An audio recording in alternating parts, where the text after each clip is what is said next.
All right, boys. Josh, appreciate you coming on today. Thank you, Mike. Appreciate you coming on. Well, So, Mistah Clean Detailing. So, you guys do auto car detailing. Where did that start? Yeah. So basically, one day it was just random. I think it was the last week of May. I texted Mike like 3 in the morning, and I was like, "Dude, we should start a car detailing business. Like this is straight up no transparency." And he's like, "Yeah," because I'm always the friend with the crazy ideas. And he's like, "Yeah, I'll get back to you." And then the next morning, I think he was like, "Hell yeah! Like this is awesome." I'm a teacher in Methuen, so basically my summer was going to be free this summer, and I was going to work for a guy in Methuen. Shout out Fresh Detailing. He's does great work, great guys. 20 years teacher, and then 10 plus years now detailing. He does great work, and I was working for him for about 3 cars, and I was thinking to myself, I'm like, dude, I can do this. Like I have a business degree. Like what am I doing? Making $15 an hour. Like not to we're all good now. But I don't know if he thought it was gonna blow up like it did, but it did. Got a catchy name. I was called Mistah Clean at my fraternity in college because I was the house manager. Always had a spotless room. Always keeping the house wicked clean. So I was like, let's do a Boston accent, Merrimack Valley type feel to it, Mistah Clean, and told our artist who created our logo, hey, I want a Jeep Wrangler in it, I want bubbles, and I want my black lab. And like I just want a guy, like he can look like me or Mike, like it doesn't matter. And he did that, and then I was like originally gonna open this up myself, but impossible to clean cars by yourself. Like I maybe be 2 cars a day instead of 3 or 4. And all the behind the scenes work as well. Yeah, so there's a lot that comes into it. It's been perfect. So yeah. Yeah, I mean, you're running a business, and you can only be a one-man show up until a certain point, especially with like the service business that you guys are in. Like, there's a complete, like you said, sort of a back end type of the business, and it's a completely different world. So, which out of the two of you handles more of the back end versus more of the sales and service? And are you kind of 50-50 on all of that? So we're pretty much 50-50 on a lot of things other than the behind the scenes. I mean, Josh being who he is, and just he's a great sales rep guy. He loves to talk to people. Me, I'm more towards like the shy end. But Josh is really good with numbers and all that stuff, and so am I. But I'm more of I've always been a hands-on guy. I love doing the cleaning. I love doing that stuff. But most of it's 50-50 for both of us, yeah. Yeah, I mean, like you said, I think it is 50-50. When it comes to the end, when the customer comes out and you need the payment and talking about, referrals, I'll just take it. At UNH, I was interning with the athletic department. My first job out of college was sales and marketing with Milwaukee Power Tools, and did everything like sales, sold in the Home Depots, and then marketed in the Home Depots. And I've just always been into like customer relationships and stuff like that. So, but I'd say we're 50-50, everything's split. It's perfect. I mean, I just think about like if I opened this up myself, I'd have to have a helper every single time I detail a car. And if you look at it, it just doesn't work because you got to train someone to perfection, and if that person can't come, I have to pull another person to help me, and then they have no clue what they're doing. It just kills productivity. It kills timing. Like it just doesn't work. So this has been perfect. And like I said, like our friends think we just go to a car, we clean it, and it's we're done. No, we go to a car, we clean it. I'm driving around to the next deal, the next customer. He's in the accounting and CRM, and he's updating the payment we got. Was it a Venmo? Was it cash? Was it check? It's insane, And then we're posting that on social media, and then I drop him off at his house. I got to go back to my house. I got to fill up all of our chemicals. I got to dilute our chemicals. Like, dude, it's just endless. Like, right. It's insane. Yeah. No, I mean that's kind of the name of the game. Like there's this one guy, I don't know if you follow him, but he's I think from Canada. He has window cleaning. Yeah. Oh, the kid. Yeah. What's his name? Josh. Yeah. He goes door to door. Yeah. You've probably seen him. Yeah, Long blonde hair. Yeah, long blonde hair. Yeah. Awesome. Funny dude. But same idea. Like I mean, you see his crew, right? And they're all like they're all at different houses washing windows, and then he's out picking up new customers and then following up with the other ones. And he even did, I saw a video today where he's like, oh, we're in the van, we're with the crew, there's like 8 guys there. He's like, I'm going to be bouncing back here and here. He was just kind of outlining his day, and it's hectic as all hell. Dude, it's crazy. And it's a very similar business to yours, right? Absolutely. Like right now, I'm sure you're doing a lot of outbound marketing versus inbound. Yeah. Like I'd say both. Yeah. What would you say the ratio is? Are you more outbound, would you say? Definitely. Yeah. I mean, I don't know. Like, dude, word of mouth has just been crazy. Yeah. Well, that's it's true key. too. It's key. Well, Yeah. and you do hit a string with the name. The Mistah, Mistah like Clean. the Boston, just around here, Yeah. like people are just going to take well to that. Yeah. It's like a culture, Yeah, right? And it's like a Patriots fan. It's like a culture. So automatically, most people around here that's just going to be something they remember, right? Like it fits into their 100%. culture, and I think that was like a brilliant move to name it the way you did. Yeah. Especially being in the area you are now. Yeah. And it's funny. We thought someone else in the state, had to have something, but no one has it. It's crazy. It's funny because people, sorry to interrupt, Yeah, no, but some you're good. people still call us like Mr. Clean or like but we're like, Mr. Clean, that's cleaning products. We're a company. Yeah. Like that's a bald guy. That's Exactly. Yeah, It's a bald guy, right? So it's pretty funny, but people still mess up our name even though it's so like we're spot on to what we do. Yeah. Right. But, and then again, I think it is Mistah Clean, but people just think of Mr. Clean, so they just say Mr. Clean. Well, regardless, it that's not a bad connotation to have, not. right? It's not a Yeah. bad connection for people to make, regardless. not So in both ways, I think you guys win. Yeah. So it's this goes hand in hand. I teach high school marketing, right? Dude, I love marketing with a passion. Like it's just like teaching this is just it's so fun, because kids love it, and kids don't listen. Like all respect to all the other teachers, right? But kids want to learn something that they love, right? When you can bring in social media, like first couple of weeks I'm going to be doing a Barbie, the Barbie movie, right? The marketing behind that movie's crazy, right? That movie comes out, then you have Nicki Minaj, Cardi B drop a song, Barbie like blows up, just stuff like that. But we were driving once and he was sitting there, he's like, dude, like look at these company names. It was like Massachusetts Detailing. Yeah. Highway Detailing.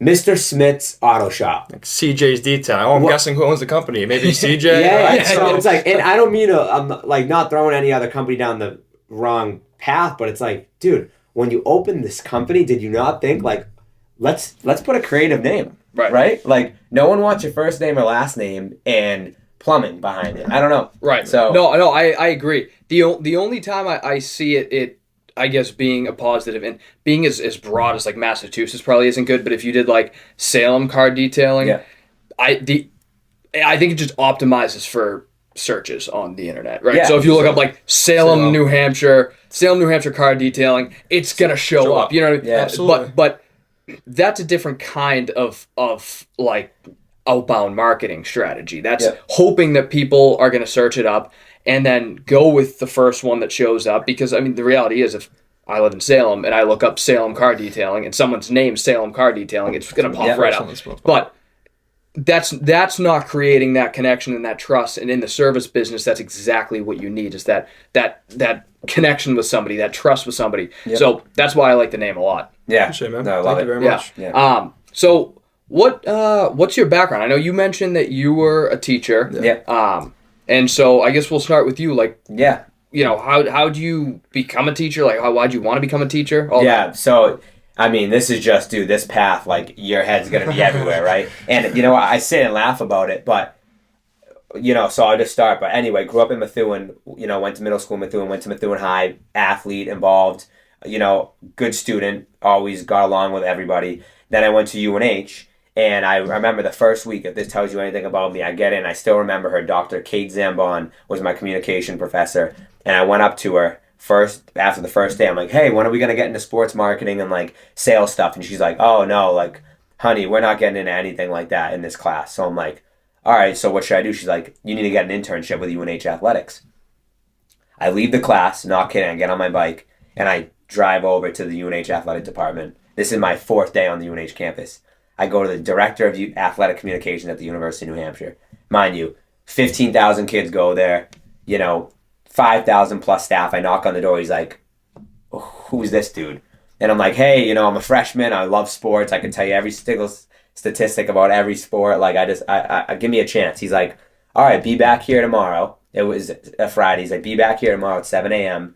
and you're gonna be our play-by-play guy for a swim meet. And I was like, wait, what do you mean? He's like, it's broadcast on TV for American East TV. You're gonna broadcast a swim meet.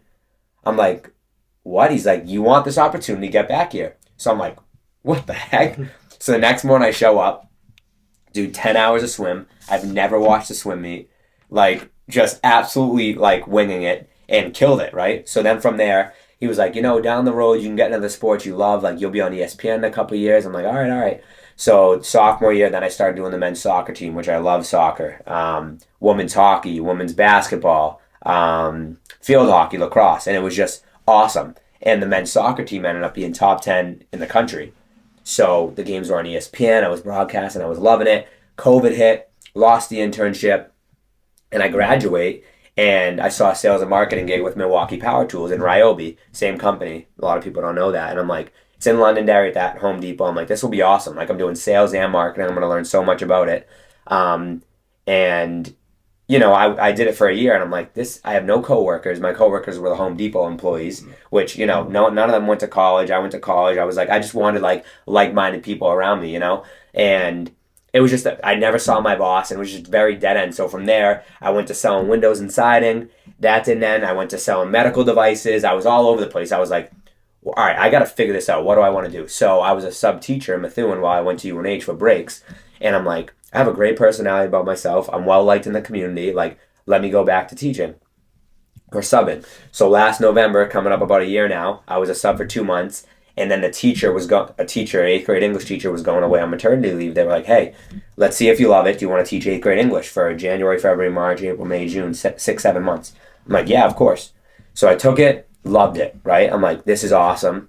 And I was going to stay at that school and teach English again, but I'm like, imagine a business position opened up. Like in a high school, that would be a dream. But those teachers never leave.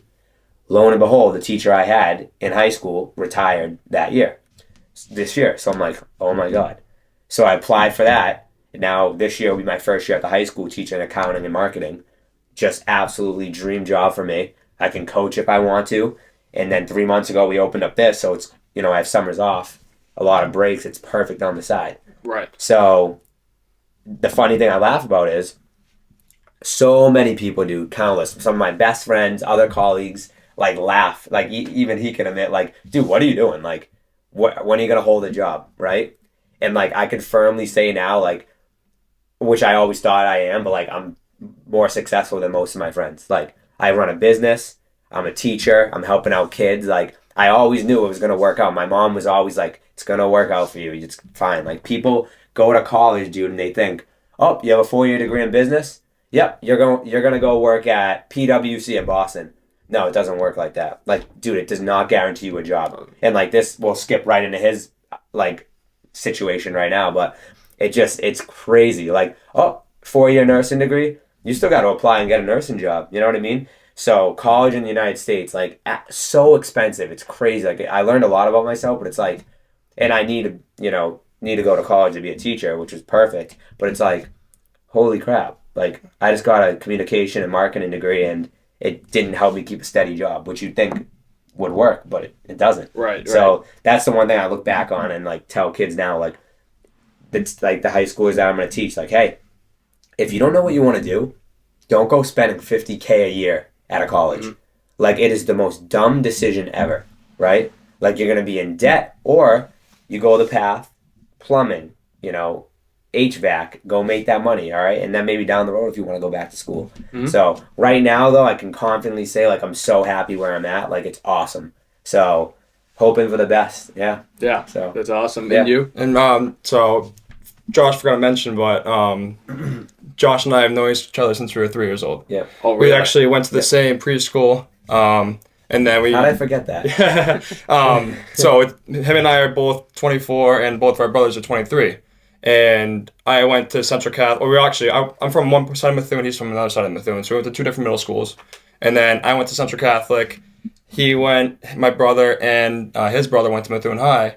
And didn't really talk to Josh as much, but my brother and his brother stayed connected. They were best friends. And ended up, both me and him went to UNH together. And we just kind of kicked back and we just hung out all the time, became best friends again, hanging out every summer. Went to his frat a couple of times, had some fun. But I mean, for me personally, my job, I'm a server at the Chateau in Andover, and I've been there since I was 16. I've been for 8 years. I've been there. So I started being a host, doing front desk work, being a server, and that's what I do now. My degree from UNH is recreation management and policy. So my goal to be as a job is to be recreation director or an athletic director. Okay. Sports are my thing. Both of our sports are our thing, and thank God for Josh. I was getting really lazy the past couple of years after graduating, and him reaching out to me and starting this company. It's been so successful so far. Kind of gave me a nice kick in the butt and saying, like, man, like, you gotta like grow up and start doing what you gotta do. But yeah, so things been going very well. No, that's awesome, Yeah. guys. That's awesome. And I wanted to kind of piggyback off your point for a second, because the whole reason for this podcast is for like the younger generation and those kids in high school. So I think what you just said is like super important, because reality is one of the reasons I didn't actually go to a college was because I was like, I'm not putting myself in debt. The other reason was, you know, the route that I wanted to take, college couldn't really help me regardless. But the idea was like real world experience, and you guys can probably attest to this, has been, at least for myself, so much more meaningful than any textbook I've ever read in my life. Yep. I've learned so much more from just, I've been in real estate since I was 16, and I've learned this business, at least from the point where I'm at now, all the way down. I've learned every single role all the way up to the point I'm at now. And it didn't take me 50 grand. It didn't take me 100 grand. It didn't even take me 10 grand to learn that. Yeah. You know what I mean? It didn't take a lot. And the idea and the notion that like and I have a full-time job too. I have a full-time job in project management, and that I don't have a degree. Yeah. I don't even have one finished semester at school. Yeah. And the reason I bring this up is because I do see people who end up getting into real estate and whatever, maybe not even real estate, just self-employed work in general, out of college, and they don't even use their degree. They don't use anything, but they're still paying that debt. So especially for the investment world, like me trying to get a mortgage or any kind of loan to buy a property and flip it or whatever, that's next to impossible at a young age. Correct. With no income, let alone Absolutely. the fact that you have now a giant heaping debt sitting over you that you have to pay off.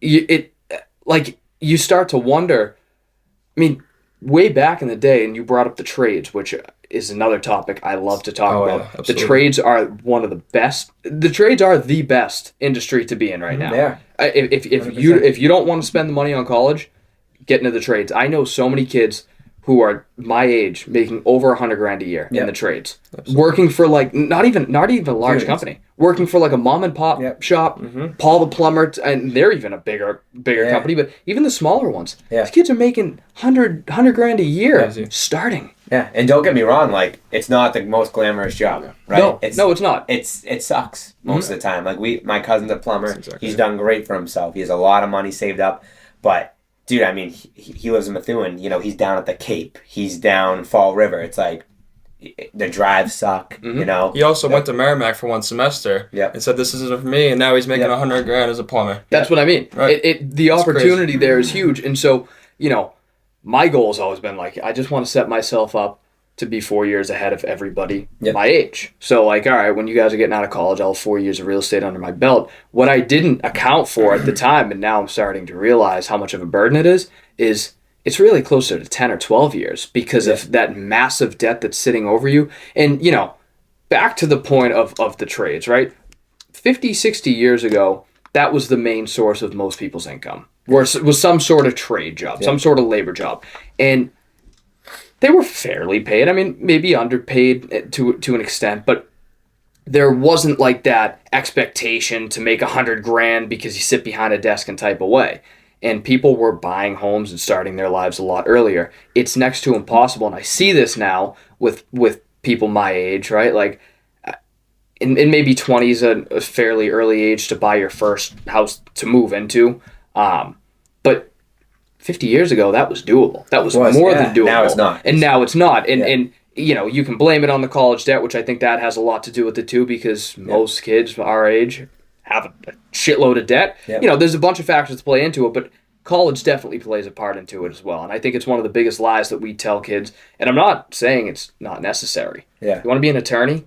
You gotta go to law school. Yeah. If you want to be a doctor or a nurse, you go to medical school. Yeah. Like, there are reasons for it. But people who are going for, like business degrees, which are great, and they probably paid you dividends, you can learn business outside of the degree. Yeah. And to keep going on with that, we both have business minors at UNH, and I can say confidently that I've learned more from business, owning my own business, than I did in those classes that I spent $50,000 every single year attending. Yeah. And you know what though? Like college though, like the people you meet, like if you go to a big school, it's been a cheat code for us, dude. Yeah. Like sure, we're in some debt, but dude, like all of our leads for this job, we're up in Portsmouth, we're up in Barrington detailing. Like, dude, honestly, all 4 of my jobs outside of UNH, I got referred by UNH people, you know?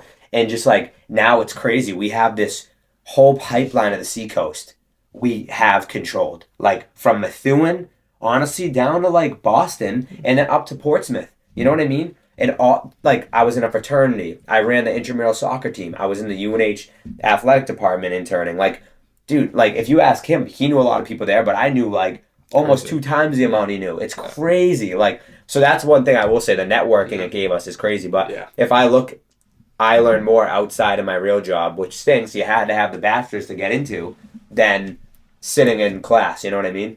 Right. Well, and that's really like it's just a giant networking event. It's a 4-year networking event, and that's why I look at it, because you make a great point there. Everybody I know who talks not poorly, but just critically of college and what it has to offer, their only stipulation is that it's great for networking. And it is. And that's not a lie. Yeah. You're forced to be around people who, there is incentive. I mean, you're paying a shitload of money. There's incentive to do well. So it's no longer like, oh, look at that idiot in high school who's actually trying on his homework type vibe. It's, hey, I'm paying for this, so I'm going to get the most out of it. So you do have people who actually give a shit. You also have internships, like the first person I told you, the student painters, Colby from UNH.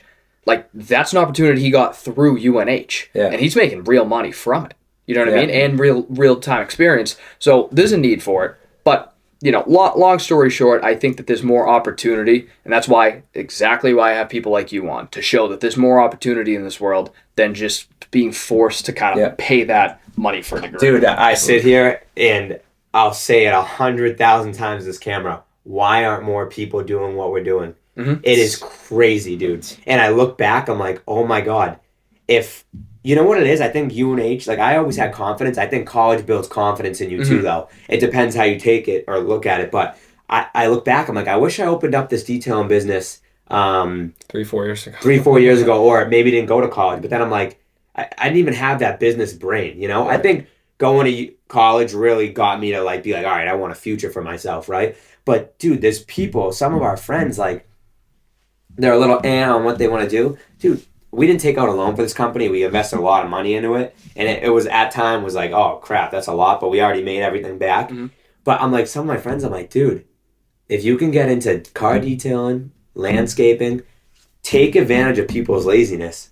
Because there's a lot of lazy people out there. Yep. Right? Rich people. Yeah, well, exactly. A quote my dad's always said is, if you want to make the next invention, you just make an American a little bit lazier. Yeah, that's what you make. You create a product that makes an American slightly lazier. Exactly what you did. You're playing on the lazy heartstrings, I call them. Like, just, and don't get me wrong too. There's a lot of people. Like for me myself, I would hire you guys not even out of laziness. So you have the lazy group of people, and then you have the people like, I got no time to clean the car. You know what I mean? So you also and those are two. Completely different groups of people. We have I always talk to them about this. You got the lazy people, and nothing wrong with that, right? They just don't want to clean their car. You got the people who don't have time, the people who have the money for it, right? And then, what was the last one? Maybe that was the last one. People just they have the money for it, right? They just don't want to do it. Yeah, exactly. So like, right, you got a husband, wife's birthday's coming up. What more does she want than a clean car inside and out? Mm-hmm. He doesn't want to do it. Right. Oh, I'll pay these guys $250. They'll come do it. And another thing is people they just like me and him, we're personable. Right. They're like, I trust these guys. Like, we've had a lot of customers, hey, we're gone for the weekend, come over, go to the bathroom, we'll leave the keys there, like, just do your thing. Right. Building trust with customers is huge. Dude, this industry, say we come over and clean your car, dude, if we do a good job, whenever you need a detail, are you ever going to go somewhere else? No. Well, no, Yeah. and that's the thing. It takes one. Yeah. It takes one, and that's the beauty of the service business. Yeah. And it's one man against the other in that business. It's completely trust driven, and so that's why. And I kind of wanted to get into this too. I don't know what your aspirations are for growing the company, but that's why it does become slightly harder when you scale a service business, because what gained the success was YouTube. Correct. It's not. It's a touchy subject. Yeah, right. Because I mean, there are some services that are like brand new to market, right? Like, we're solving a problem that's never been solved before. We're the first people that offer this service, so it's easy to scale because there's a need. But the market's flooded with car detailers, painters. The market's flooded with all these different services. So really, what your differentiating factors are like your name we were talking about, and you too as just people in general. So what are your thoughts on scaling? How do you see yourself growing, and do you see that becoming successful if you do? Yeah, you know what? Right now, I think it's crazy. Everything blew up so fast, right? And I have a priority though to focus on teaching. Like, that's my full-time gig, right? Yep. And I won't lie, this has gone crazy, right? And I care about this so much. But I like coming up to the school year, right? Me and him have been like, yo, we got to slow down a little, right? This summer, he's had some chateau jobs where I've gone and with his brother to clean cars, and it's awesome. We've trained his brother up to be, not as good as Mike, but just to where we need him to be. Exactly. I still got to look over his stuff, make sure he's hitting spots. But I've covered for him, 7-8 times maybe. But this fall, I think it's going to flip, and he's going to have to cover for me, right? Mm-hmm. Because I'm at the point where I'm like, all right, I'm at school from, 6:45 to 1:45, 1:55. Oh, say I have to go to a meeting after school. I need him to go with his brother to detail a car, right?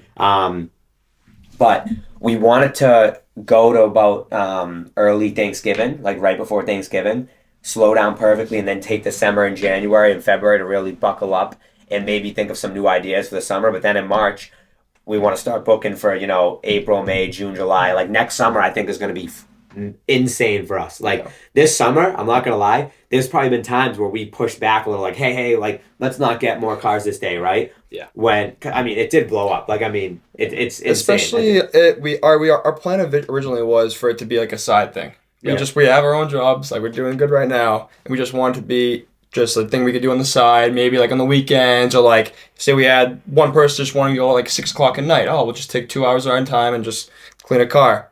No, it's just not. That's just not what happened. I'm sure the intention, like most of these businesses start, is I want to make side cash, and then it. So you're talking about how big it blew up. I want to know, like, you don't need to tell me income, but how many cars are you detailing? Would you say a week? At least at the peak of this summer, right? Like right when it blew up. 20. 18. Really? 18 to 20. And so how quickly was that starting Mistah Cleaning to 20 cars a week? I mean, our first detail was June 7th, and today is June 23rd. No, it was August 23rd. August 23rd. Yeah. We're at 100. We're almost at 100. Yeah. 100. Dude, it's crazy. Yeah, it's been absolutely insane. It's been like, dude, it's been to the point where our friends go out and drink, and we, don't get me wrong, you're looking at two guys who love having a drink and being with our friends and just having fun, where we've had to go like, dude, we just can't. And some of our friends are like, you're so whack, like blah, blah. It's like, dude, we get up at 6 a.m, and mind you, this is a kid. I used to have to wake up at 1 in the afternoon. Oh, yeah. And absolutely. Honestly, hats off to him. He's been so good. He gets up at 6, but like perfect. Yeah. And dude, but say, like, for example, we're in Attleboro last week. Shit. Wicked nice house, wicked wealthy family. We're like, we got to go down. Mm-hmm. It's the beginning. We always said to him, I said, hey, if we got to call in Providence, 3 cars, we're going. Like, this is the beginning of our business. If like, you don't mind me asking, what kind of car did you? Oh, so there was Honda Ridgeline. That it was? No. It was a BMW X3, beautiful sedan. Yeah. Toyota Highlander, which was disgusting. It was a daughter's high school car. Worst car we've actually cleaned, ironically, at the nicest house. And then a Mercedes GLS 450, the brand new one. 140 grand. Oh, yeah. Dude, Ask him. I was staring at the whole. It's my dream car now. Yeah, you barely clean the thing. You're like, Oh, holy dude, shit, it's a dude, fucking this is spaceship it. inside there. We want to. This is the thing, right? I want to help out everyone right now, at least. But in the future, it just doesn't work like that, right? We don't want to go to the car where we're like, oh my god, we're gonna be here 5 hours. You know where I want to go? I want to go to the Andovers, the Wyndhams, the North Andovers, and at a place. The mom's home all day. She doesn't work. She has 4 kids. She's taking care of the kids. It's absolute mayhem. The car's pretty dirty. The dad's out making 500, 600K a year. We pop in. She doesn't even worry about what we're doing. It's a quick little clean and we're out of there. Right? Those are the customers I want to end up getting because, some customers we've been burnt on. I don't know if you took a look at our pricing or you've seen anything about that. But what we did is I modeled the pricing off and I mean, he kind of had a say in it, but I think it was a smart idea. Yeah, absolutely. We modeled the pricing where it is the same price for any car you have, and it doesn't change, right? So it's exterior 115, right? Interior 175, both 225, right? Dude, pretty cheap for a detail, right? Yeah. We looked around. The cheapest detail right now is $300. We're doing $500, $400 detail work, like not to toot our own horn. We look at our product after, and we're like, holy crap. And then now we have millionaires saying to us, we paid double for details and you guys are half the price for better work. And what you can do is you can increase those. Correct. If I can give you like a piece of advice, I wouldn't be scared to increase those. No, we're not. We're fine because if you want to get those customers and you should have, there's no problem with getting those customers. You should want those customers because at the end of the day, you guys are a 2-man show. And like you were saying, you have to slow things down right now because you're trying to focus on teaching. Yeah. And so, you do have to weed out like the 5-hour-long jobs. And if you wanted to scale, you pick up a few guys and you still charge $225 for both on those kind of shit show cars. It takes half the time. It takes half, right. And then you guys go to the nicer cars and, you can provide that like top tier product for the higher price, right? And, I think in that regard, you could probably scale a little bit. Yeah. Another thing, in order for us to do that, which Josh and I have been talking to, and hopefully next summer we're going to have to, we only have one set of products, so it's just Josh and I that go together. Yeah. We use his van, and we take products to that one spot. If we can double our products and say I take my brother and he takes someone else, we go to 2 different spots and we both do 3 cars. So that's, instead of me and Josh doing 3 cars that one day, it's Josh doing 3 cars and I doing 3 cars. That's 6 and 12. But then that takes away the fun in it too. Like, Exactly. It's fun working with them. Exactly. Right. So that's where we're at, right? Honestly, where he could agree, like we're nervous to blow it up. Not nervous, but I don't think we're in any rush either. That's the thing.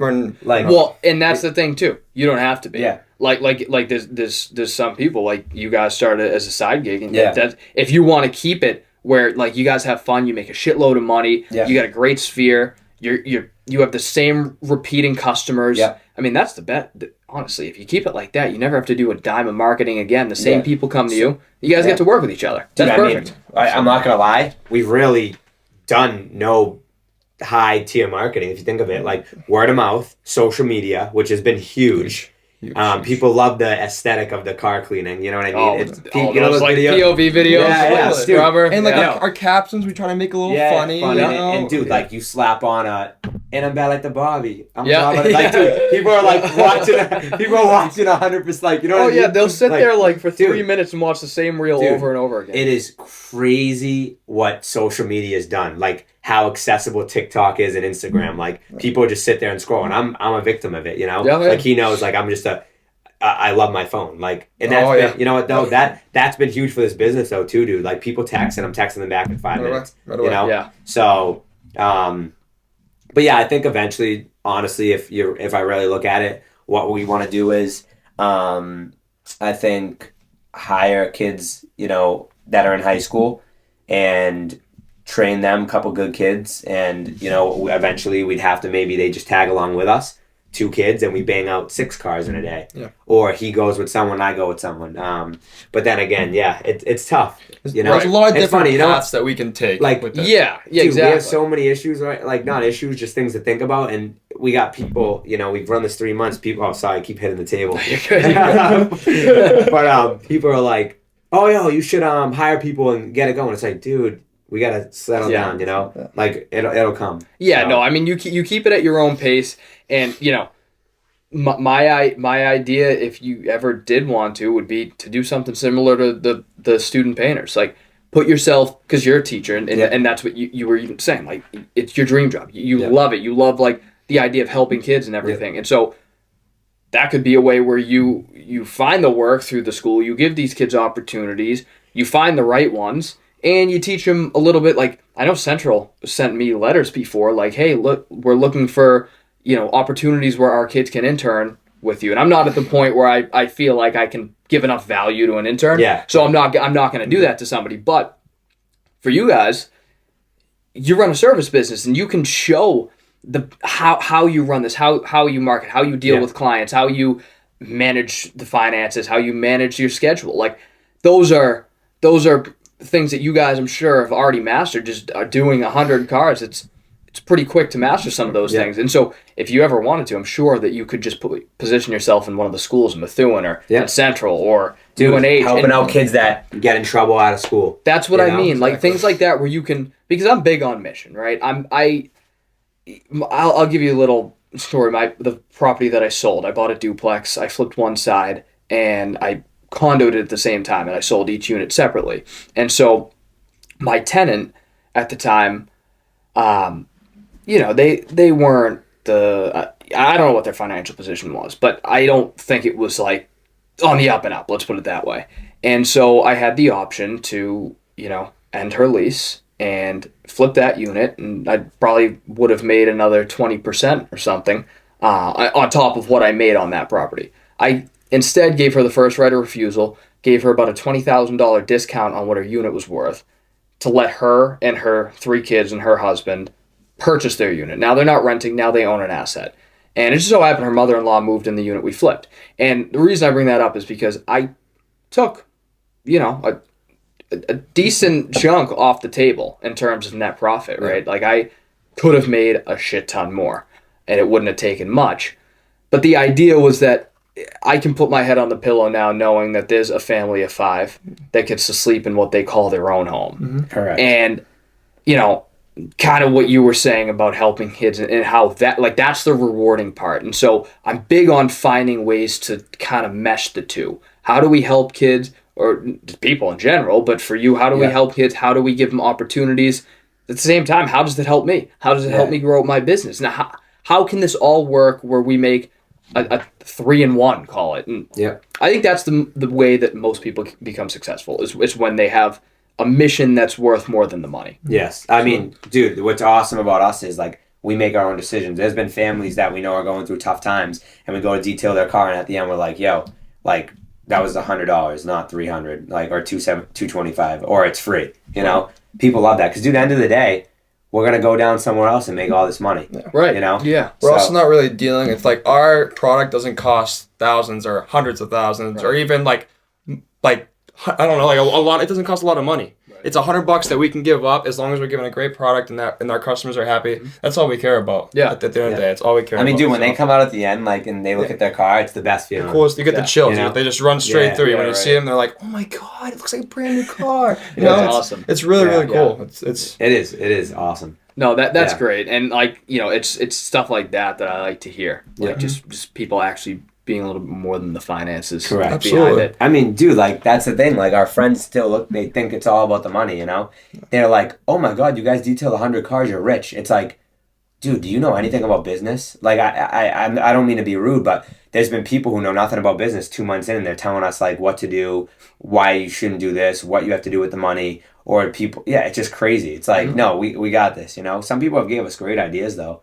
Well, and the ideas are great, and you take it with a grain of salt, right? Like, I mean, I've had people the same thing. Tell me how to, work my credit ahead of time. Tell me how to, some people tell me, that it's really tough to kick a tenant out. I'm like, no shit. Like, really? You telling me that? I've been dealing with this for 4 years. I get it. I know. Mm-hmm. So I usually take it with a grain of salt, but I do think that every single person, regardless of their perspective, has a valid perspective. You know what I mean? And it can be valid for you, right? So if it's a poor perspective and you're like, you're completely wrong, it just solidifies you in your own belief more. And if it's right and it alters your opinion, then it could actually yield you a positive result. So, I like to listen to people. I just don't like when they squawk and they, nitpick and stupid stuff. Well, dude, it's this is another thing. Our friends, right? They're, like, we love our friends to death. We have a very goofy friend group, 20 plus kids. But when we opened this up, they were all like mystical, like, what the heck? Yeah. And now we're getting bigger, and people are starting to repost stuff. They're telling their friends, they're like, "You guys, this is pretty cool." Some of them have helped us. Yeah. And That's awesome. it's the funniest thing is some of our friends, I don't know, joking out. They're like, "Hey, we're gonna open up a mobile detailing business. We're gonna be a rival." And I was like, go right ahead. Do it. Like, I'm going to actually help you out. Right. And I'm going to tell you what products to buy. I'm going to show you all the tricks. But just wait, 1 month in, you're going to go, oh, God, I can't do this. Yeah. You know what I mean? So, again, dude, like, I can't understand. Like, laziness is just, like, the number one killer in the United States, especially for kids our age. What is sitting behind an Xbox with your headset on, upgrading your My Player doing for your life? Dude, like, this kid, I'll tell him straight up, he was the biggest Call of Duty fiend ever. Huge COD guy. He would stay up all night, and now tell him how much I don't think I've turned my system on since we've started this company. Dude, video games, It's the biggest distraction to kids our age. Oh, yeah. If you are over the age of 21 and you're sitting on video games for more than 5 hours a day, what are you doing?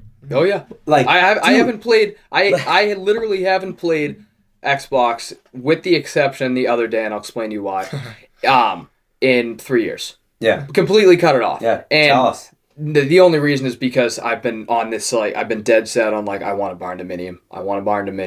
In the next 2 years, I want to build myself a barn dominium in town. Yeah, wait, what is that? So it's like a big metal structure, and instead of, like, building a stick and frame house, it comes in a kit.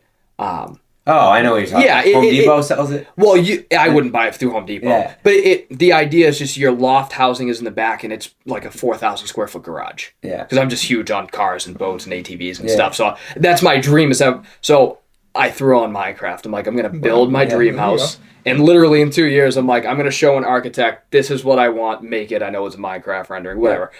But those are stories that are awesome, man. Well, it's stuff like that where I was like, if you catch me on Xbox, that's what it's gonna be for. Otherwise, I completely agree with you on the laziness. I was down at my beach house a couple of months ago, or a month ago, whatever, and my cousin had a few friends in, and they're from Wyndham, and they got let's say some pretty easy financial lives. Yeah. And I went to college, like they graduated at 24, 25 years old.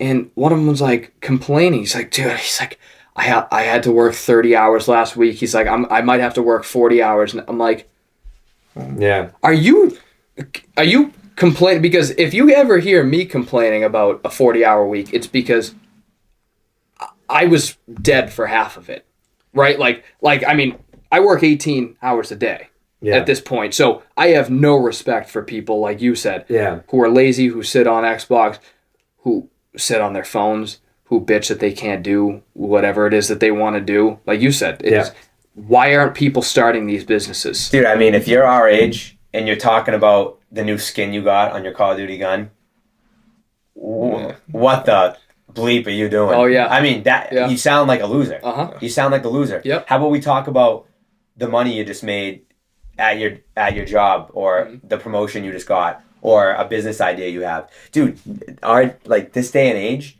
if you don't have a side gig or a crazy paying job, you can't buy a house or anything. No. Like, dude, I see it all the time. I see it all the time. Oh. People reach out to me. I remember a few people reached out to me a while ago, and they're actually in the trades. They make good money. And even them, I'm like, yeah, you're nowhere near buying, right? Like, no, not even in the realm of buying yet. And like I said, they make good money. And so you have no time to waste in this world. You have zero time to waste. And I think we're getting into a time where the reality of the world will be the reality check. Yeah. But it's going to be too late for a lot of these people. And we can go one of two routes. We're either going to pick up the pieces that they allowed themselves to fall apart. And, that's really out of our control. Who's going to dictate whether or not we pay for these assholes to have a house? But No, regardless, it comes down to giving even a quarter of a shit about your own life. Yep. And, even at 20, I think you should throw your Xbox and PlayStation out your window if you're 20 years old. That's my opinion. Yeah. I think do something more with your life. And even in college, get a job through college. So many people don't have a job through college. They do nothing. Mm-hmm. Dude, you talk about that kid, that Canadian kid with the windows. Yeah. Everyone should be watching him. Dude. I try and put everyone on that guy. That is, I remember, I've been watching him for years, and that's who I am. Like, I had a job in Portsmouth selling printers door to door. Door to door sales is still the most effective way of sales in this country. It is the hardest. It is crazy rejection sometimes. But that kid goes up to a door. He's like, hey, I know, you don't have time. Hey, let me just check your windows. I've been looking. I see some dirt up there. It doesn't look great. We're doing a deal. It's usually $200. Hey, $150 for you guys right now. We'll be out in 40 minutes. We don't even need your water. Like, we have everything. Yeah. Like, just let us do it. We'll take a check, cash, boom, we're out. Dude, people are complaining about they're broke. Go outside and do that. Like, look what we did. Like, dude, the financial transaction of this company is so... I'm in love with it, right? Put it this way, dude. We have a friend in masonry, right? Great industry. He's going to make masonry, right? What'd I say? Masonry. What's masonry? I think that's like pretty close to like a rifle man and an assassin. Mercenary. Sorry. So it's the bright lights. Now, masonry, right? Wicked good money, but dude, he has to go to the house, right? I'm assuming. Yeah. Do a walkthrough, dude. He has to sit down with the person before he completes the job, and hey, this is gonna be like $6,000. Imagine that, right? How sketchy it is, or like window and siding, right? Oh yeah, by the way, this is gonna be $15,000 for a new roof siding and windows. You have to pay us right now, by the way, but we haven't even done the work, right? We'll be here for a week. Yeah, and 2 weeks. And this is 8 to 10 weeks out, mind you. You're paying $15K. It's like, oh my god, what if they do a bad job, right? Where us, we show up to a house, detail a car, they come out, they see the car, hey, that'll be $225. All right, boom, boom, we're out. Right, dude, awesome. Like, and that's you hit a threshold, and it's I think really above the $500 mark for the majority of people is where they're not gonna write the check ahead of time, right? Like once you get over 500, like you guys, I mean maybe not car detailing, but for most industries, I think that at that price point you could get somebody to write you a check ahead of time. Yeah, right. Like if I walked up and I'm like, hey, I'm gonna replace that one window for $300, they'd probably write me a check. If I said I'm gonna replace 3 windows and it's gonna be $2,800, I'm not getting a check ahead of time. Yeah. And so you position yourself, and this is going back to what you were saying a couple minutes ago, because I just wanted to add this in. You mentioned how your friends were like, oh, maybe we'll start and become your rival. And I think that the kid Josh, the window cleaner, does a great job at this too. It's actually beneficial to have competition. Yeah. So having your competition, having a rival, now instead of you selling your service and why your service is necessary to that person, you're selling them on why you're better than somebody else. Instead, you're giving them an option versus trying to sell them. And the kid Josh does the same thing. He's like, do you want to pay cash or check? Do you want us to come over in an hour, or is a couple hours a better time? Do you want us to do all the windows and sills, or do you just want us to, like, giving people the option? And he sells the service a little bit more, right? He sells why it's necessary a little bit more, but it's always adding in those options. And with no competition, I actually think that the hardest markets to get into is when there's no competition, because now you're trying to convince people why they need it versus why they should choose you. And why they should choose you is your skill set, right? It's what we were talking about in the beginning. You guys are why your company did 80 to 100 cars this summer. Yeah. Like you too, not the car detailing itself. There's a million car detailers and it can go to anybody. It's you guys, which is really what grew the business. And that's another thing. Everyone has a car. Which is, everyone has a car. And no one ever gets rid of a car. Correct. Right? So it never stops getting dirty. And it's crazy. It's like you're an evergreen market. Yeah, exactly. This is a recession-proof market, right? Yep. It's like, dude, a minivan, right? We clean a minivan for someone with, husband, wife, and 4 kids, spotless. Dude, 3 weeks later, it's probably dirty again, right? Yep. It's insane. And you're at a price point, too, where people can justify a little bit more. Yeah. And I think that you priced well, too. I think taking a hit on the nicer and more expensive cars or the dirtier cars, but some of the easier cars you're making more than you probably should. You make up Yes. for it Yeah, in we what do. you Yeah, do. He's right. Yeah. Right, Even but it evens out. Yeah. Just like if you were to critically price each car, Yeah. you make the same amount. But the reality is the way you priced it is more effective to the consumer. Why is my Honda Civic that's barely dirty $225 across the board? Across the board. That's why. Oh, my GL, what was it? GLS 450. That's a giant. Yep. car. It is huge. Yep. It's only $225. Yep, across the board. Yeah. Right. Like you have a salute or an answer to the objection for the small car, and you have like a shock to the big car. Dude, we're at the point. It's crazy. 3 months in, that Honda Civic guy. Hey, my Honda Civic's so small, dude, barely dirty. Why am I paying $225? See you later, man. Yeah. Yeah. Like no disrespect. We have enough customers. You can go find someone who's going to do it cheaper than $225. I don't think you will. Luck. No. You know, For exterior and interior is insane. dude. And Insane. this is the problem with us, or not problem. The stuff we offer too. I mean, dude, on the inside of a car, right? We're doing the door jams. We're doing a dust. We're doing a steam clean. We're doing a carpet extract, leather repair, leather condition, a vacuum, windows, Doing protective UV coating on the dash, all plastics. And then on the exterior, we're doing a pressure wash. We're doing an iron decontamination for brake dust. We're doing a tire scrub, a tire shine. Then we're doing a foam cannon, hand wash, squeegee, and a wet wax. Like, dude, it's crazy. You know? I'm not even saying this for on camera. That's unreal. Yeah, that's so much value. Like, we're not coming in there and we're not doing a little wipe down, see you later, you know? Right. Another thing, we could, if we wanted to do really badly, we could do a paint correction, we could do a clay bar, but that adds 2 to 3 hours on each car, and that ups the price by $400-$500. And liability. And liability issues, exactly. Yeah, there's certain things you don't want to get into, especially not being like an established. We're still 3 months in. What we're doing right now is our liability is so low, and that's what I want. I don't want to be arguing with customers. We haven't even really had bad customers. It's crazy, you know.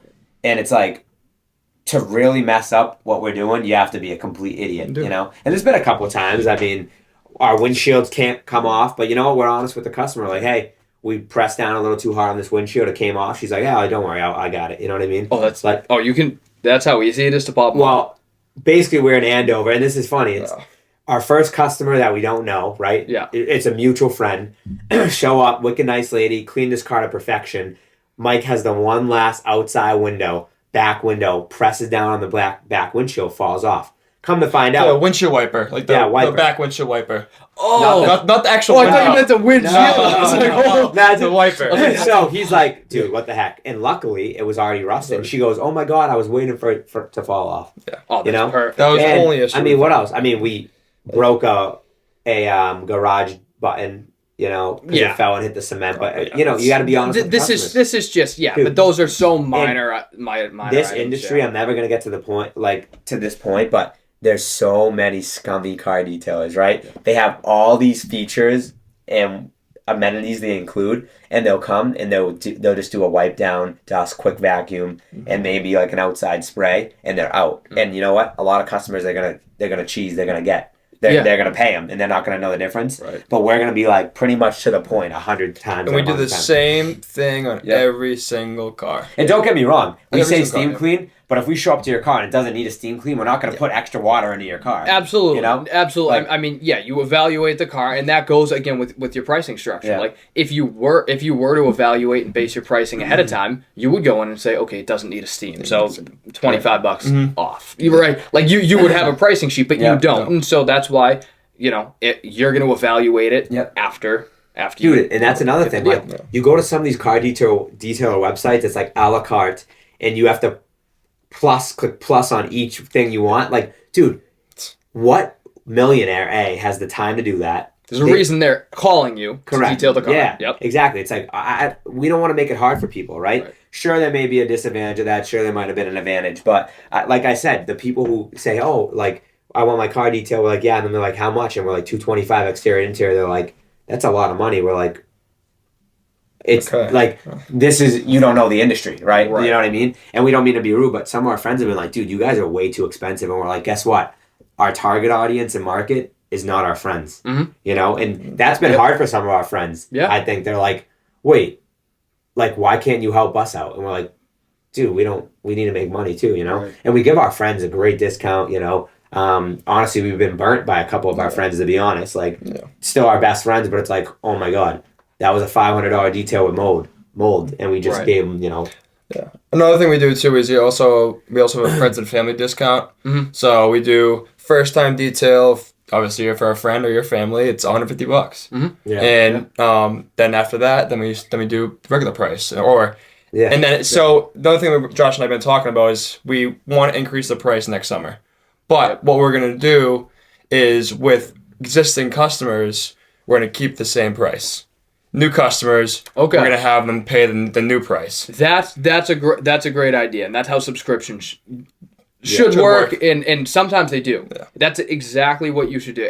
It's cool. It's cool to hear you guys talk about this because you really have the business and customer relationship figured We out. do, yeah. Like to a T. Yeah, we do, Like just yeah. the way that you handle customers, the way that you think, like you're thinking about increasing prices, Yeah. but how do we make sure we take care of the people in our sphere? Like take care of the people we care about, and that's That helped really, us, honestly, dude. Like, the people, our first 10 customers have been so good to us. Like, our first customer was I still remember it. I was at school teaching 8th grade English, and one of my coworkers, I was working for the other guy. She's like, my car's disgusting. I'm like, oh my God, can you be my first customer with this new company? She's like, yeah. So she dropped it off. We killed it.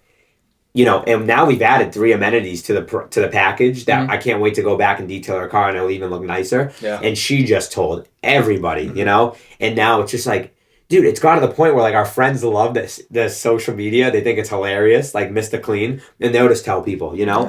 The thing is, we have now got to a point where in someone's lifetime, you're going to think about a car, and a clean car in your life, you're going to think of Mistah Clean. Yeah. You know? Well, like I said, they're- just simple. You Yeah. made it easy. Yeah. You made it Yeah, easy. and like, for example, I have a friend, right, from UNH, wants his car detailed really bad, right? And he's one of my good friends, and I really want to help him, but he needs it done ASAP. And honestly, I can't. I don't have the time. He doesn't have the time. And I'm like, hey, I'll squeeze you in next Monday. He's like, oh, I need it before next Monday. And I'm like, dude, like, I hate to say it. I can't help you out. Like, I literally can't help you out, you know? And like this past week, we've had like a week off because it's been my birthday. Our friends, like we all have August birthdays, and it's been awesome to have the week off, but we're ready to get right back to it. But, you know, we are getting to a point where it's like, dude, we are detailing from 6 a.m. to 6 p.m, getting home. I was filling up all the chemicals. He was printing out receipts for Amazon. We were putting everything into the schedule and into the accounting software. And it's like, now it's 9 o'clock, and now we got to get up again for 6 o'clock. Yeah. You know? Yeah. Dude, it's been a grind. I mean, personally, I love it. Like it's Yeah. rewarding, right? Oh, And it's absolutely. like, you wake up, you don't have time to like, you don't have time to evaluate how draining the work is. You Yeah. don't have time to evaluate, you know, the fears of things not working out or the fears of certain customers. Like you all you're focused on is Yeah. growth, and that's what you need to do is like just fill your schedule up completely. Cut out any like free time, and like you were saying, hey, boys can't go out for drinks tonight. Yeah. Can't go. You know, can't go to this concert, whatever.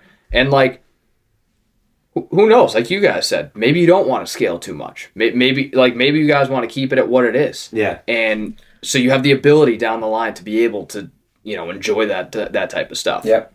No, and another thing is, this is kind of off topic, but the whole, you know how expensive you're a real estate agent, rent, right? I mean, the #1 destroyer in the U.S. right now, right? Dude, we're lucky enough. Our parents let us live at home for free. They're awesome people. We get to, I mean, ask him. We just throw parties at my house constantly, right? We got to kind of settle down a bit, but our parents don't charge us for rent. The kids do, and that's been huge for this company. It has been. Like, Especially because since we're still a small business, we're using water when we travel to customers' houses. We're using water. That's probably a question you want to ask, right? Maybe like when we go to someone's house, what we need. Yeah. All so we I was about all to we get need into is that, water, yeah. access, and electrical, right? Which hasn't been a problem, but it has. Like, for example, the funny shout out Chris Burns. We'll send it to him. This teacher up in Nottingham, New Hampshire, near UNH. He was our like 4th person booked, but he's been rescheduled like 5 times because he's in an apartment. And we can't work at an apartment. There's no water access or electrical. We finally just got him done, which was awesome. But and that really has people are like, you're gonna run into problems. We just bought our own hose, right? So next week we're going to a guy. He has water access, but he needs a hose. We have our hose. You know what I mean? So that's been great. And people are like, oh, you need a water tank one day or a generator. Dude, we're never going to get, we don't want that. Right, like, right, yeah. What's the point? Yeah, exactly. You know what You'll I mean? take on the customers you don't need it for. Yeah. Especially being a traveling detailer, then, you know, you dude, because if you get that. And we don't charge for gas. So dude, we yeah. get to people's house and they're like, wait, you're using, and you know, it's funny. I think he was worried at first. He I was very worried, honestly. Dude, he was yeah. freaking out at first. Like, dude, every customer is going to say, like, why are you using my water? I go, dude, no one's going to say that. How many people have said it? No one said it. 0. Mm-hmm. And he says, what they're going to use, like, why are you using my electrical? 0. Yeah. They don't, when we're mobile, mind you, and I can't wait for the day someone's like, wait, you're using my water? Wait, you're using my gas? Yeah. I just drove to you. Yeah. You know what I mean? I'm not charging you for Right. gas. Right. And mind you, water is pretty cheap. We just ripped water for 2.5 months straight at my house, like probably over 250 gallons. It was $90. Yeah. And my parents were nice enough to be like, you could just keep it. Like, you know what I mean? $90 for that portion or for the whole bill? For the whole bill. I was gonna say, because Dude. like even when I was paying my water bill up in Derry, a quarter's bill was like I don't know, for the whole duplex was like $25. Yeah, well, for the whole duplex Yeah. for the whole for 3 months yeah. it was like $150. Dude, so it's like that's if you're gonna bitch and moan Yeah. over me plugging my hose in for like, an what's hour. all right? And then you could be like, hey, is gas more expensive Right. or what? We can You know? trade. It's like, We'll yeah, trade. I'll go yeah. get water jugs So, out, dude, and you it's can just pay. like it. You know, I have such a business brain, and it's crazy. Like some people, they just don't understand. You know, but we've done a lot of. It's funny. We're mobile, but at first, my dad's like, "Why the fuck are people? Why am I getting home and there's Corvettes in my driveway, Mercedes in my driveway?" And it's hilarious.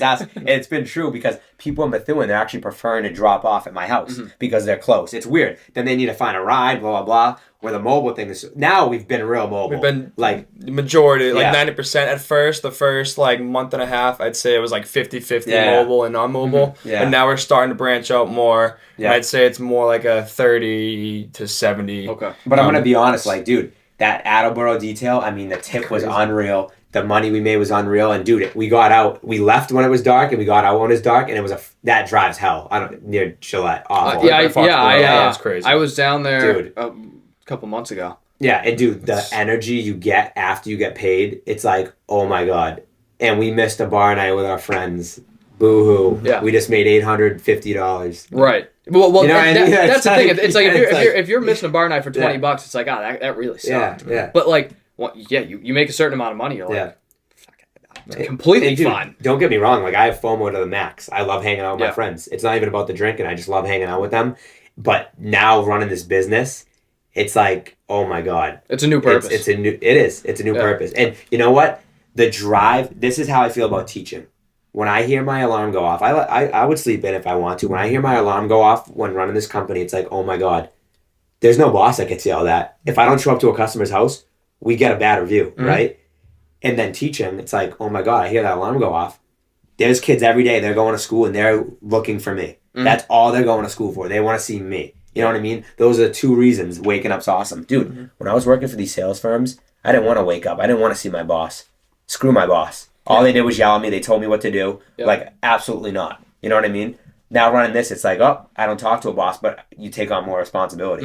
Well, you know? it's self-responsibility, and no one's going to care about your business more than you do. Yeah. So it's the same thing. Like, why get up for a boss? Yeah. But now that it's my own thing, Yeah. it's my own company, I care more than anybody else could care. Yeah. So tell me what you do. So you show up to somebody's house, right, and take the Attleboro one, right? What do you start with? What's the first thing you do?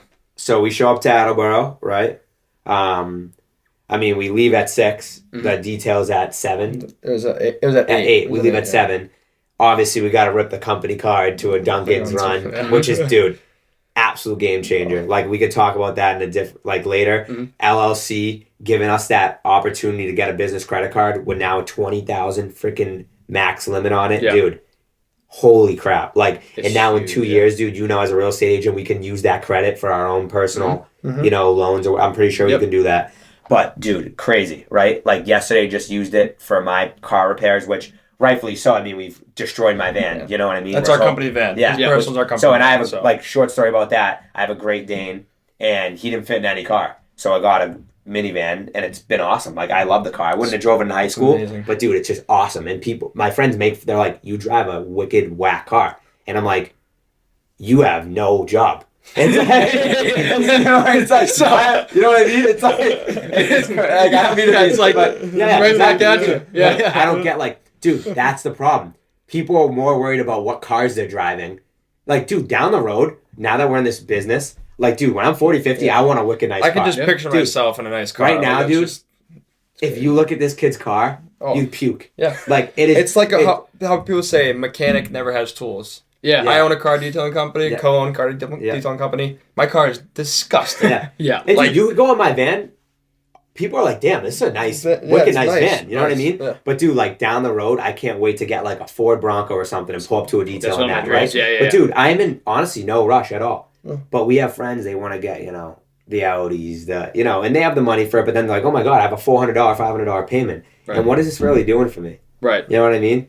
So, but yeah, we show up to the detail, hey, we're here, customer will come out. We'll just, honestly, we just talk. We're like, we don't even talk about the cars. We're just like, we play the game, and he lets me kind of play the game more than him because I'm good at that. But I'm like, oh, beautiful neighborhood, like wicked cool area. And we knew this girl through UNH, so we were meeting her parents for the Shout out first time. Stacy Sheena. Yeah, she was awesome. And then we're like, hey, where's the water and electrical access? And then they'll show us that. We really never had an issue with it. A couple of times it's like, oh God, what's going on? But other than that, no. And then, dude, honestly, we just get going. Dude, To work. every customer, I'm not kidding, what do you want to drink? Do you want alcohol? Yep. Do you want food? They'll give us booze. And honestly, we the booze is like, it's tough to work in the 90-degree heat and be drinking, Right. But dude, that's another thing. This summer, people are like, "How are you guys doing it?" There was days honestly, has this ever felt like work though? No, Josh and I literally we're working, we're sweating our asses off, And but we're it's listening. we're listening to Zach Shout Bryan, out of course. Zach We Bryan. love All right, Zach there we Bryan. go. We love Yeah. Zach Bryan. He's so- been our absolute. Yeah. He's the sponsor. He's the You guys sponsor. big country guys? Oh, yeah. Dude, honestly, That's all I listen to. I listen to Ask This Kid. It's Everything. insane. I love Taylor Swift to death. And and then I'll be listening to Lil Baby. Uzi, and then I'll be listening to Zach Bryan. Yeah. Dude, I have the most diverse range of music. Dude, I'm going to the 1975, punk rock. Oh, yeah, in I'll go October. back You know what I that mean? too, It's yeah. dude, it's crazy, right? Old George Strait too. Yeah, like, dude, yeah, everything, some of that, right? yeah. But I mean, we obviously this isn't about it, but Zach Bryan's been an artist. It's oh my God, insane music. And the thing I like about him is he's one of the only true authentic ones. He writes every single one of his songs solo. Yeah. I mean, maybe some of the duets they co-write it, Yeah. but he writes every single Yeah. song. They're creative. I love Yeah. it. Yeah. So we'll just be bumping music, and then they'll come out, dude. They order us food. It's crazy. We never thought, dude. You know what? Honestly, been the relationships we made through this company have been amazing. crazy. And then so now, the other day, this is really cool. We spent $800, and it seems like a lot, but we have the money for it. We're in Derry next year for the year at Hidden Valley Golf Course. Mm-hmm. We're on a hole. We're for the every whole spot's year. one of the ball washers. Oh, really? So Yeah. when you wash the ball, it's right That's there. yeah, Huge. great idea. And then And on It's it's our logo, and then a photo of us in front of the nicest car we clean, a Corvette C9, C8, C8, C8. yeah. That's sweet. And dude, then that customer took me for a ride in the Corvette.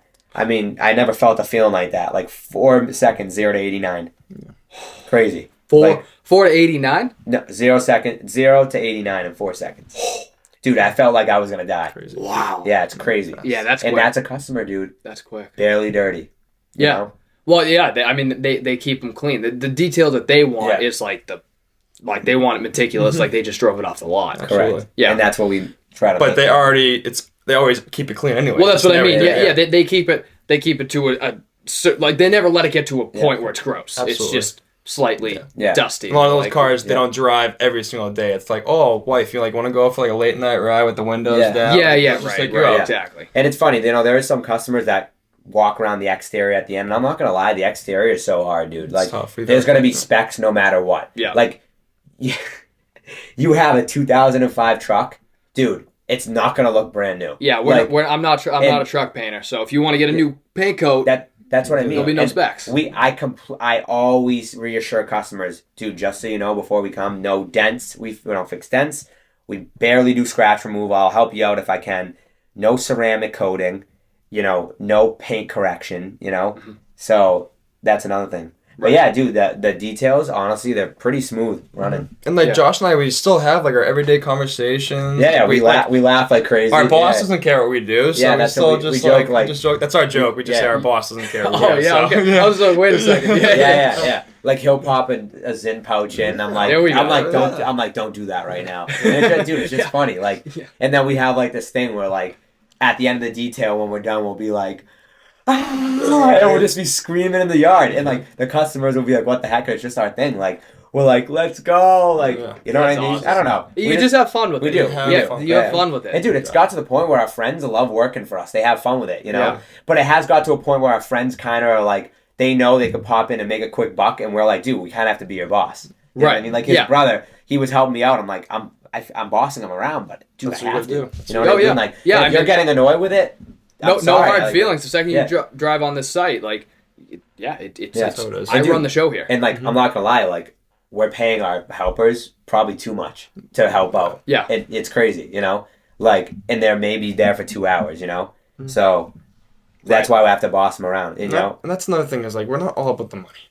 Yeah, we're there to have a great time. We're here to please people. That's what that's what I've noticed about you guys. And dude, if you're all about if I was all about the money, I'd drop teaching and run this. You know what I mean? And you wouldn't be 225. Exactly. And dude, this could be a $200,000 business. You know, so that's awesome. Yeah. That's awesome. And you mentioned too, because just to throw this little tidbit in, the boring part, I call it, like the credit and stuff like that too. Like you're on the exact right track, and that's actually something. The reason why I was able to buy the property, that property when I was 19, was because I had like talked to a lender about a year and a half before that purchase. I was like, tell me exactly what I have to do from my situation now. What do I need to do in order to be able to put myself in a position where I can purchase in a year? And you know, you as a teacher, and I'm critical of teachers in general because I don't think they talk about the right things most often. And since you're in a business area, like, and I kind of get this vibe from you that you will talk about things that actually 100%. Matter. Yeah. It's huge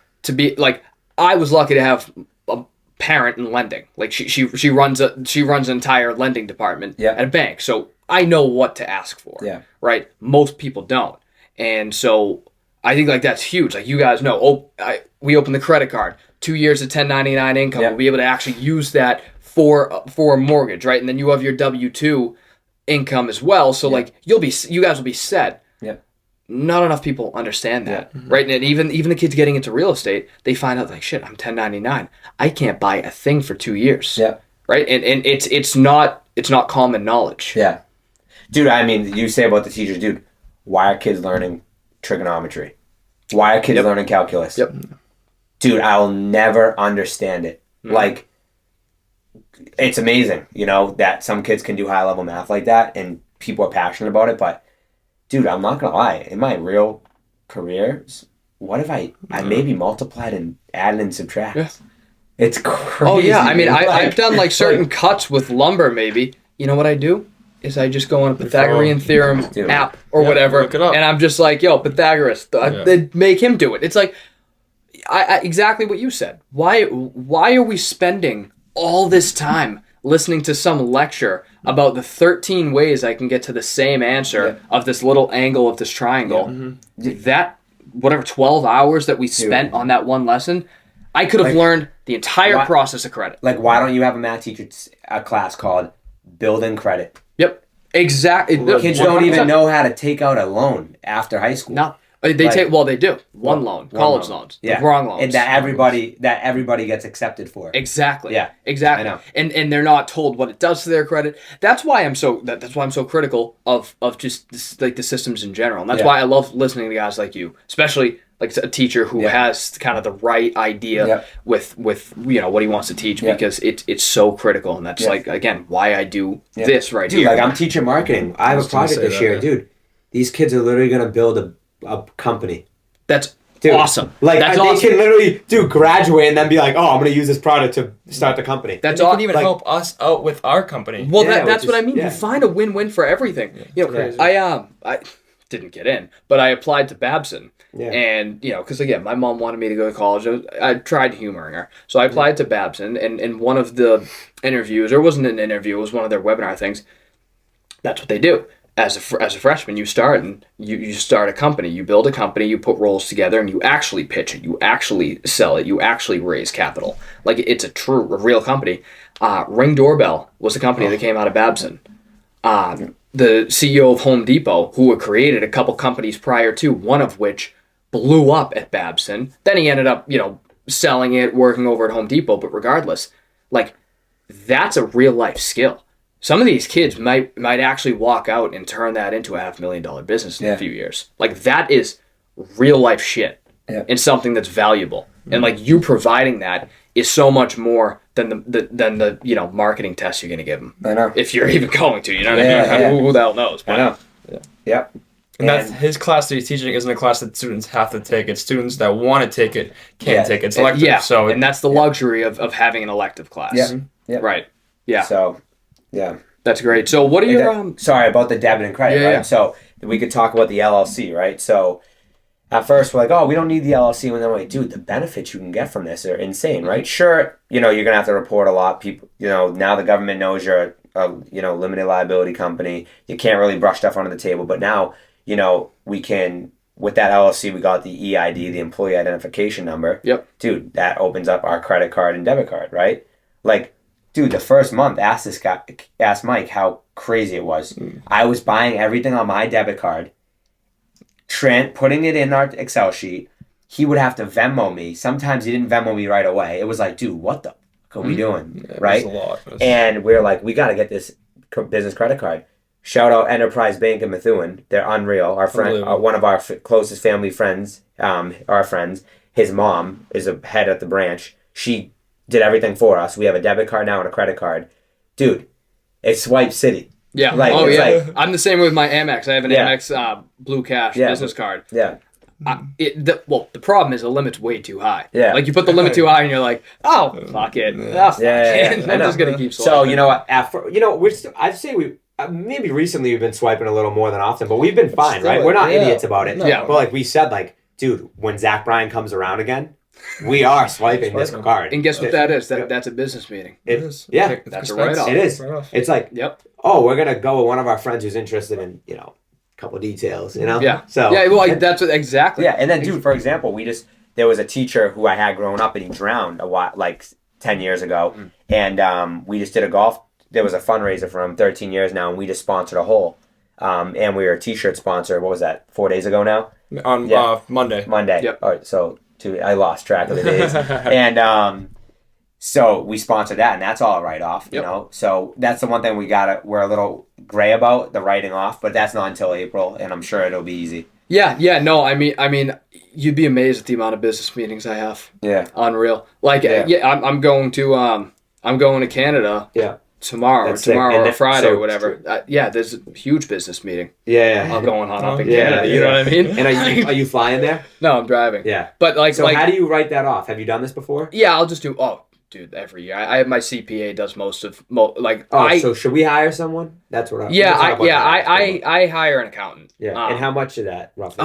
She'll do my taxes for like $450. Oh, all right, cool. I mean, maybe more now that I have a business and there's more write-offs, but the best thing that you can do when you get an accountant is to ask them, how do you want me to organize things? So I have spreadsheets for like every stream of income I have, my business, my self-employment, my W-2, any stream of income and any company that pays me, I have a separate sort of write-off sheet. I label my document numbers. It's very organized, so I hand it to her and she fly right. So we've been pretty organized. We have all the receipts for everything. Yeah.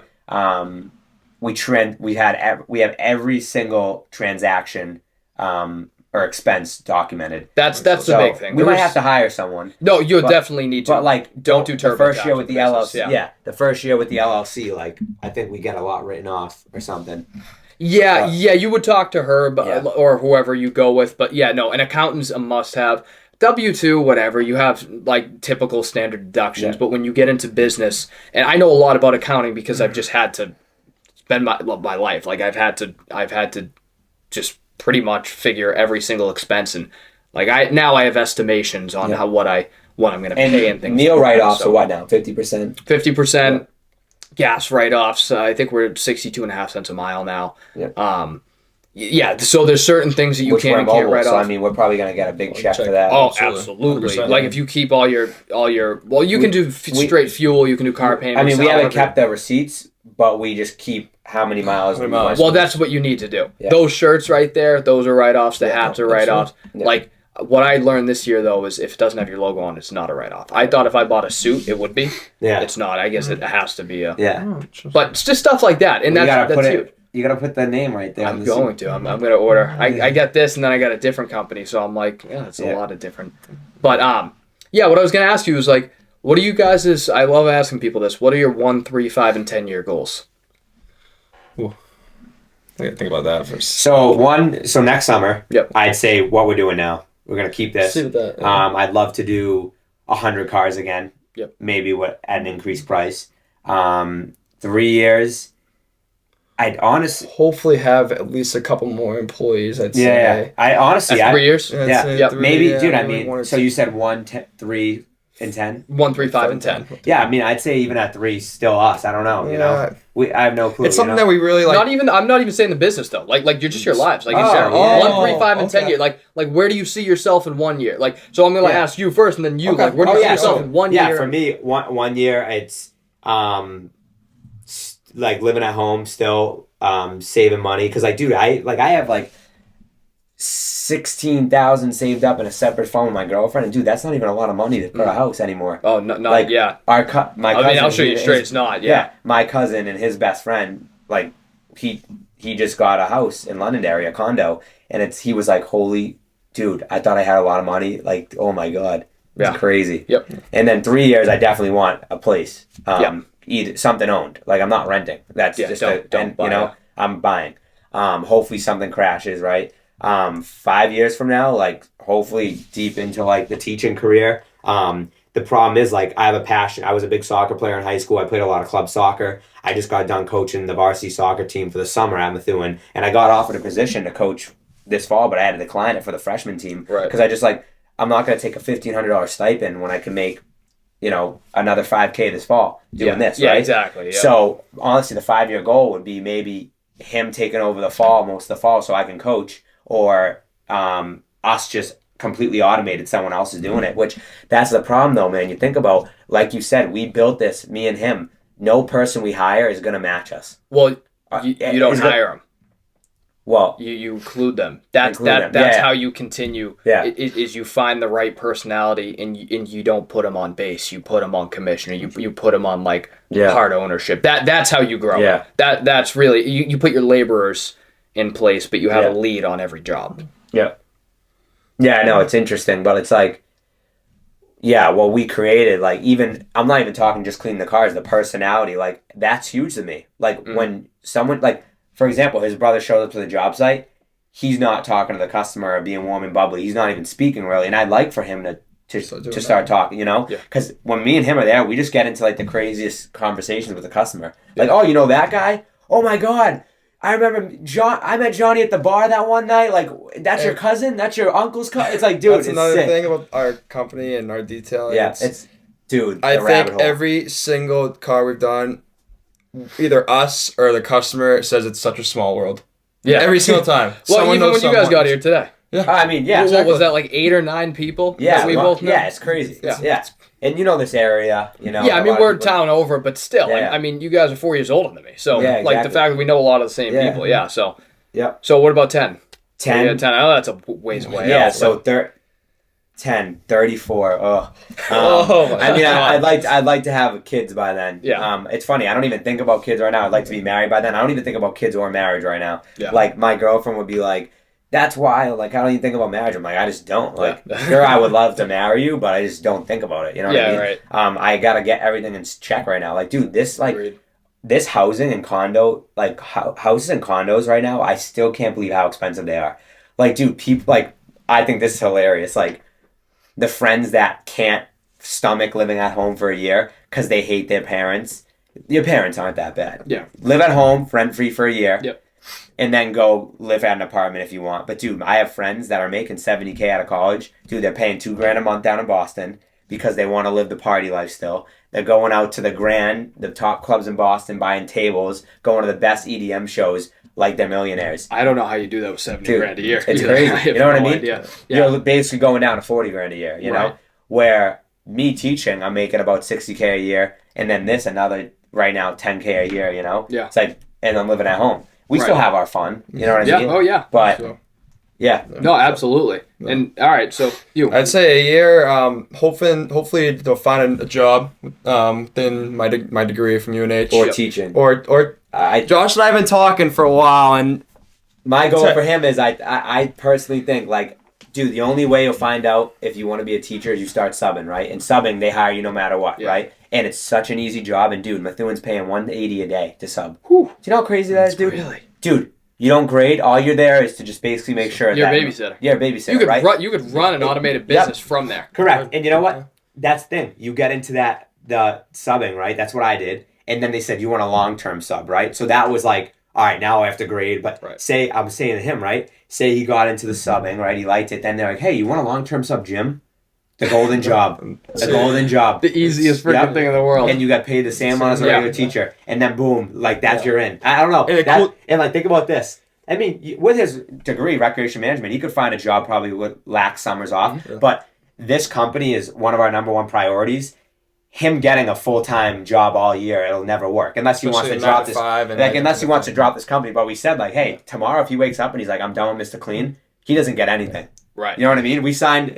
That's what we both agreed on. You know? Yeah. I mean, don't get me wrong. I don't want to be a server the rest of my life. That's something I want to do. But I make enough money to support myself. Still make good money. It's incredible. But it's like I know what he says. He's been there since he's 15. I've been there 8 years. He's like, I've been in the same restaurant for 8 years. He's made bank, but it's like, what is he doing just being a server? You know? Right. And don't get me wrong, people are making bank, but that's blood, sweat, and tear money. You know? Mm-hmm. Where I look at this like, dude, say you got into teaching. Now we're both teachers, which is another huge marketing a marketing plot, right? Yeah. Mass pays well for teachers. You only go up, right? He has the bachelor's, you know, so yeah, it's definitely interesting. Yeah. That's what I've definitely. And I could easily get him in. It's definitely interesting, you know. Sweet. And I usually give good advice about careers, you know. And that's the thing. Like I tell my friends that don't really have jobs or jobs they hate. I'm like, yo, try substitute teaching, and people try it, and they're like, there's been so many teachers that are now teaching with me at Methuen High. They're like, I never would have thought I'd been a teacher, and they love it. Because, dude, summers off can get you another really good side gig, which we have going. Or he loves coaching. You love coaching, too. He could coach a sport, you know? Right. It's crazy. So that's one. What's three? I'd say 3, hopefully out of the house, find a girlfriend, maybe do that type of thing. 5, I mean, hopefully this thing is blown out of the water by then, man. I think 5 years is our goal, where it's going to be like, this is where we're gonna start making the big bucks. Yeah, right. You know, and right now we look at like it's big bucks, but it's like we just reinvested everything into the company, and it's all relative too. It's big bucks relatively speaking. Like, don't get me wrong, like we have a lot of expenses. I mean, the chemicals you're spraying that bottle, dude. It's like, oh my god, we have to order another one. It's crazy. Like it's funny. Our helpers that come, I joke, they spray the bottle way too much. I'm like, why are you spraying like you're paying? And it's just a funny. I just made it up. Like it fits like, perfect. Yeah, it's like right here, and they're like, and he falls into this category too. I'm like, dude. I'm like, yo. Chill with the bottle. Because dude, the chemicals are strong. You don't need a lot. You know. So 10 years, sorry. And then 10, hopefully, you got the wife and the kids, and you know, just living life to the fullest. But I love it. Because that's another thing you really think about. Like, dude, I can't preach teaching enough. Sure, it's hard dealing with some kids, and parts of it are really difficult. But, dude, like, realistically, in 10 years, if you want a wife and kids, you can't be serving and running this. You know what I mean? Exactly. Dude, like, you look at it, we could run this in the summer perfectly. Dude, in the fall, then I coach soccer while you kind of man the company. Then in the winter, you coach hockey while I'm manning the company. Like, dude, I don't know. Yeah. That's all I got to say. And like you're bringing in, like, the fun into it, right? Yeah. Like, you know, I love what I do too, but I'm clearly in the building phase right now, and there is just continuous bullshit that every day you wake up and you're like, I gotta fucking do this, I gotta do that, I don't want to do any of this. The end goal is like sort of the light at the tunnel, but like, yeah, I kind of admire you guys' constant inclusion of fun into it, dude. Very much. Like this has been, like I've never been a manual labor person. Type kid growing up, my brother was always that, and I was like, dude, I hate mowing the lawn, I hate raking, car detailing has been like a manual labor, but meticulous, and that's what I've always been into. Yeah. Like I've been into vacuum, and I The love big clean guy. Yeah, So yeah. it's like this. and like works. ask him when I touch a vacuum in that car. Oh, kill it. Wizard. It's like an art. Hey, It's wizard. like an art. No, It is no, art. it is. It is. Wizard. I'm a Yeah. wizard. Like when he touches you know what the door jams are? Yeah, yeah. A lot of people don't know what those are. A lot I of mean, people he don't sees the realize jams and they run. They're scared. Yeah, I just Like- vacuumed. Like I got a beach house. We Yeah. drive out on the Yeah. beach, like on the Where sand. Down in Duxbury, Mass. Oh, cool. I've never been down there. Is that like We'll have to take a Ipswich? trip. Is that like No, it's South Shore. So Yeah, it's like so- Plymouth. Yeah, Plymouth, okay. yeah. So okay. that's I have a lake house. He's been up there in Maine, and it's funny. I've never been down the Cape, not once. Really? And I've never been down that way. Yeah, I don't Yeah. go up north. I'm Yeah. a complete beach person. Hey, Big so we might have to boater. come down. Yeah, Yeah. dude. Anytime. Yeah, Yeah. big When boater. you're like that's. 21. Yeah, I well, well, you Yeah. can still have fun. When's your birthday? January. Oh, the beginning cool. of January. So yeah, it's soon, I guess. Whatever. Yeah. I'm going to Yeah. Canada though, and But- they're 18. yeah, Oh, so there you go, man. like- Well, you never tried booze, so. Yeah, no, I've never Yeah. had it, so it might just be gross, right? Are you going to Montreal? Yeah. To Toronto. Yeah, we've been to Montreal. That was our first trip ever. Yeah. When we were 18 18 years old. 18, yeah. Dude, crazy. Yeah. I don't Yeah. think we'll ever go back. Like, Well, so we met these people. We just our whole neighborhood's super close. And dude, you gotta get us in here. We saw Yeah. some of the cars. oh and yeah, houses. yeah. My boss, he's got a Raptor, an X7. Yeah, we Yeah. Even my stepdad, he's got an Escalade and a Maserati. So if Yeah. you ever want Oh my to God. see something like that, yeah. You know, I and mean, that's a good thing, dude. A lot of these people that own those cars are stuck up about them, but we can always now say, dude, we've cleaned $150,000 cars. You know what I mean? right? Like, we Yeah, are in good yeah, yeah. hands, Well, you know? exactly. At first, I think the Corvette guy, Bobby, he was even like, no, he said no at first. He wasn't a fan. Yeah, he was like, I don't want you to Because we detailing did the car. clay bars and all that extra thing. But then we cleaned his wife's car, and he was like, damn, these kids do good work. You Yeah. know? So Yeah, so but yeah, no. Kids. Guys. Well, that's the thing. But it's funny. I'm a So the guy. whole neighborhood's super close, and we go on a trip every year. There's like That's 30 of us. And so for the first couple of years, we rented a giant house on Isle of Palms in South Carolina. And the last year, we just went to, or this past spring, we went to Jamaica. Oh, And- I just went Yeah, dude. Montego we went. Bay. Oh, you went to Montego. Where'd we go? We went You didn't even remember? no, we went to Negril. Dude, went what to a, Negril. what a good trip. I he was loved supposed it. to come, and I I, told loved him, it, man. Dude, I've been to Cancun, Punta Cana, everywhere Yeah. down there. Jamaica, the home feeling, Yeah. those locals. yeah, man. Oh, Dude, I told him he's got to go back when we Oh go. yeah, we went on like Dude. one of the fishing cruises, but like not Yeah. the nice ones, like Yeah. not through the resort. We met the guy on the beach, you Oh, know. yeah, yeah, There you yeah. go. So we Selling were in you just we were in about Montego- anything we you were in need Montego down Bay, there. but dude, I remember we woke up wicked hungover, and we were doing a catamaran cruise in the grill. I get in the car, dude, worst hangover I've ever had in my life. I get in the car, I'm sitting there, I go, 10 minutes, and I go, how much longer, man? He goes, 2.5 hours. Yeah. I was like, wait, across the island? He goes, yeah, you booked across the island, dude. I remember I was just Yeah. sitting there, like, you know. Did you go to Rick's? Yeah, Is that where you we went? went- Yeah, dude. yeah, dude. That guy jumping Yo, off the 80, craziest, insane. craziest place ever. Like Yeah, a bar on unreal. a cliff. So we took Yeah. we took that boat over. We like trolled fishing all the way there. Yeah. Went up there. Dude, Jamaica was awesome. But we met these few people in Canada. Yeah. And who lived in Canada, whatever. Yeah. And so we just like got super close with them. They came down to my beach house this summer, and now Well, how about Ethan? we're going. Like, Yeah. we met a That's kid pretty- that's from pretty cool. New Jersey, and he just came up. He just left 2 days ago. He came up for my birthday. Yeah, It's like, that's sick. yeah. Well, you know? this won't come out until after the kids, but we're surprising him for his 21st in Good. Canada. So like that's why we're going this Good. weekend. Ooh. Yeah, You're going to have a good time. yeah. It's gonna be awesome, man. Yeah. So no, that's awesome. Couple waters. Yeah. couple Oh, sodas. of course. Well, Josh, he needs a water. yeah. No. Like I said, I've never had beer. I don't know what it tastes like. Yeah. Tell me if it's good. It's good. Yeah. All right. So this is a tradition I do on here. So I have the last guest ask the next guest a question. Yeah. And they don't know who you're going to be. They have no idea. So they don't know what industry you're in. Yeah. And the whole idea is that the way that you guys answer it is it's supposed to be generic enough. It's not industry standard, so that you can answer it in a way that brings like the audience value. Yeah. So he asked this question: what are you doing now to make your and your family's lives better? So whether or not, I don't know, family, if you want to answer on that or not, because you don't have your own families, but whatever. However you want to answer that. So what are you doing now to make your life and your family's life better? So, I mean, I can answer it this way. I feel like with this company, I think it's open. My parents are hard workers. They make good money, but I think it's opened up my parents and my brother's eyes. I mean, 100. He could speak to it 100%. I think 100%. But I mean, he could tell you after about his brother. But my brother, I mean, he does really well for himself. He's a correctional officer. He makes good money, but such a bad schedule. He has Wednesdays and Thursdays off. So he's always trying to, party and drink when we really don't want to, and he's sleeping in all day up until his 3:00 shift.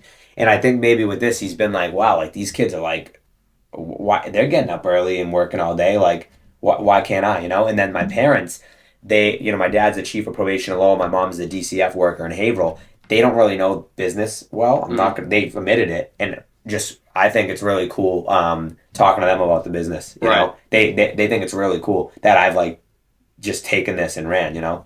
So I think honestly, like I can't sit here and say my life's awful because I have a really good life. Yeah. I have everything I want, but educational wise, and maybe them seeing like I'm working hard, that they love that. Yeah, right. Right. So you're just like opening their eyes and giving them like a different area of life they may have and never even my seen. friends, I think, like just instead of talking about like video games or something, for example, we're just talking about like how business is doing. I think that's cool. So that's cool too. Yeah. And I'd honestly agree with Josh. I mean, like my parents, my dad's an electrician. Mm-hmm. My mom works for Harvard. She does housing at Harvard, and they've never really been a part of like the actual business aspect. They're more of just like they work for companies. Right. So for me talking to them about behind the scenes work, all this stuff, they think it's amazing.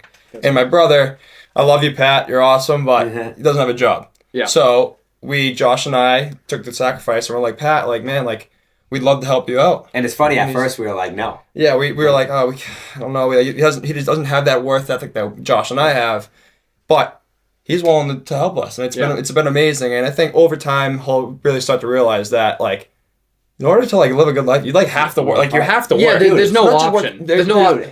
When you like crazy, lose the idea that you have an option in life, that's when your life, I think, really starts. Is when you when you realize the fact, like, oh shit, there's actually no other option. Yeah. There's no other. Yeah. Absolutely. Dude, it's crazy. It's like, and his brother's big into the sleeping in. Like, he won't get up before 12 or 1. And don't get me wrong, when he gets on the job, dude, he works like an animal and kills it. But now we're working on, hey, when we have 9 o'clock jobs, get up. And he's like, and we're like, no, get up. Oh, like, you're only gonna, you're gonna love that. You know you're what here all day or you're not here at all. Exactly. Yeah. 100%. Yeah. No, So- I agree. 100%. And But so we would ask the next person. oh, so you've listened before, haven't you? No. You Well, said that. you just told us. Now Oh, yeah. Usually hey, keep going. maybe he doesn't know what beer tastes like.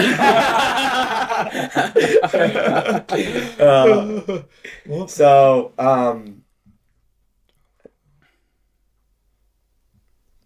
trying to think. Take your time. I like this. I like this Yeah. a lot. It's a cool thing.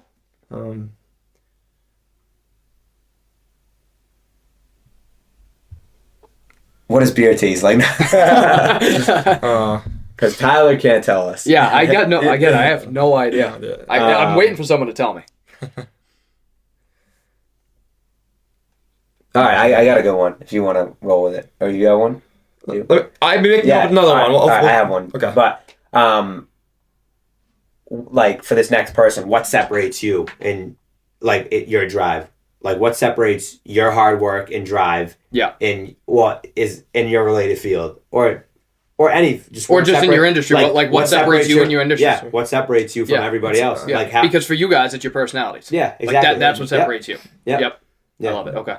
Yeah, and maybe just like something that they would have done differently to start.